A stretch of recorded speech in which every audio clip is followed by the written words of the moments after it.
Hello, I'm Danny Heatherton. Since I was raised on radio, there's something I must point out. Once upon a time in the USA, there was a very huge rock band that called themselves the Outlaws. One member in it left, and instead of singing about the darkness, decided to start singing about the light. And he tries to stress that just because you see an electric guitar, don't let that fool you. We may not be singing about the enemy of our souls, but instead about the King of Kings. I'm going to go out on a limb and say this. You should Google Rick Cua, spelled C-U-A, and the track, You Can Still Rock and Roll. Listen to this song. It's something, yes, that I'm endorsing, that I think people should listen to, because there's not enough songs singing about the light and too many that sing about darkness or about frivolous little things that don't really matter much in the long run. It has electric guitar, it has saxophone. Just listen to the words in this song. It is just right. Of course, I like a lot of kinds of music. I like classical as well. But when it comes to rock, as I've stated, I see a lot of recording artists coming and going, passing away. What did they believe, you see? That's important to think about that. It gets me thinking. So many of them, in fact, are coming and going. You really have to wonder, was it worth it all for everything they got out of it to just come and go in this life and be gone? Well, I wonder if it was worth it. In many cases, it probably wasn't. Now, what is the Christian walk? Well, I've been thinking for the last couple of days, and I believe it can be summed up as this. There are two questions in which we need to ask ourselves. What are you feeding into your mind? And secondly, what are you starving thoughts, that is to say, from your mind? There are things we are supposed to be feeding our minds with, and things we are supposed to be starving from our minds. The trick is to be set apart, holy, blameless, acceptable, and thinking about things that are praiseworthy, lovely, and wonderful things, as opposed to thinking of negative things. Do the lyrics of a given song matter? Oh, yes.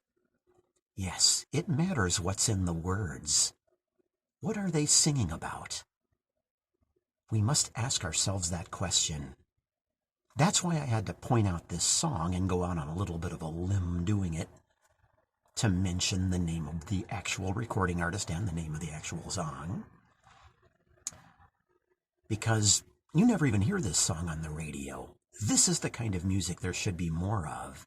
And there should be less of these songs we hear in public places where the singer is basically just singing about his girlfriend, and in the long run it doesn't mean much anyway because they've probably forgotten about the person. But Jesus Christ is eternal, and that's who this recording artist is singing about.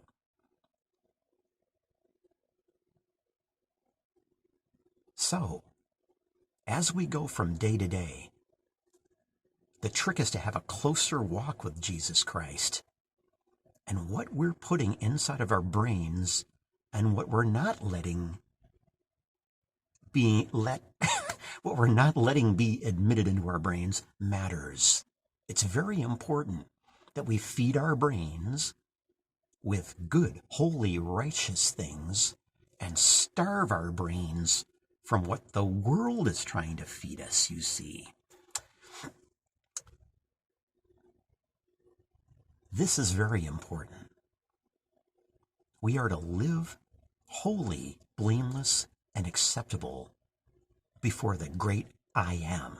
Because after all, heaven is where we really want to go someday. And I figure that my mission in life, in summary, is to get this message out, to inform as many people as I possibly can. Hey, these basic instructions before leaving Earth are very relevant to today. And it really does matter that we're following what it says, that we're doing what these instructions say to do and not doing what it says not to do. We're going to want to go to heaven in the end. Why wait until all your life and then think about this fact? You might as well think about it now. Even if everything in your life is going smooth and lovely, we should still be thinking, heaven is where I want to go. That's my message. We need to be thinking about heaven and not really thinking about this life at all. And who's the person that's going to take us there? Well, there's only one person that can. The true Son of God, Jesus Christ of Nazareth. Yeah. And a lot of people are afraid of that name because deep down inside, they know that he is powerful, you see. It's such a fascinating subject. I want to serve him the rest of my life, do exactly what he wants. And thirdly, I want to ask him, how can I please you more? Is there something I'm doing wrong? In what ways do I need to improve? You see, the Christian walk is a continual striving for perfection. No, we'll never be completely perfect. We will always fall short of his glory. However, we are admonished to strive towards perfection. We are technically the bride of Jesus, and he's looking for a spotless, holy, blameless bride that's thinking only of him. Yes, it's like a marriage metaphor. In fact, it's even beyond that. I think Jesus Christ needs to be talked about. He is the only thing that matters other than, here we go with this word again, frivolous little things that don't matter in the long run, which this world has more than enough of. So keep that in mind.